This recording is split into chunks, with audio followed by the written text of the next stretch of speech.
అవసరం. మూడోది దర్శనాలు అనేవి మరి కార్పొరేట్లకే దర్శనాలు జరుగుతున్నాయి. నేను గమనిస్తూ ఉన్నాను. దీన్ని ఖండిస్తున్నాం. సామాన్యులకు పెద్దపీట అంటేనే కార్పొరేట్లకు పెద్దపీట వేస్తున్నారు. మరి ప్రత్యేక ప్రవేశ దర్శనాన్ని కాంగ్రెస్ పార్టీ తీసుకొని వచ్చింది ముక్కోటి రోజు. మేమిచ్చాం. ఆ విధంగా స్థానికులందరికీ వచ్చిన వాళ్ళకి దర్శనాన్ని ప్రత్యేకంగా ఏర్పాటు చేయాలని మేము డిమాండ్ చేస్తూ, మీరు ఇస్తున్నటువంటి వివిఐపి బ్రేకులు పారదర్శకత అవసరం.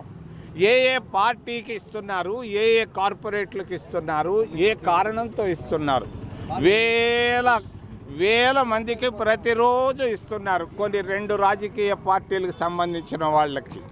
మరి దీనిపైన కూడా పారదర్శకత అవసరం. మీరు ఈరోజు ఇంత డబ్బు వచ్చింది, 4,95,00,000 వచ్చిందని నిన్న చెప్పారు. మరి వివిఐపి దర్శనాల్లో కూడా క్లారిటీ ఇవ్వండి. ఇగో ఈ పార్టీ వాళ్ళకి ఇన్ని ఇచ్చాం, మరి ఇంత కార్పొరేట్ సంస్థలకు ఇది ఇచ్చామన్న క్లారిటీ ఇవ్వాలని మేము డిమాండ్ చేస్తాం.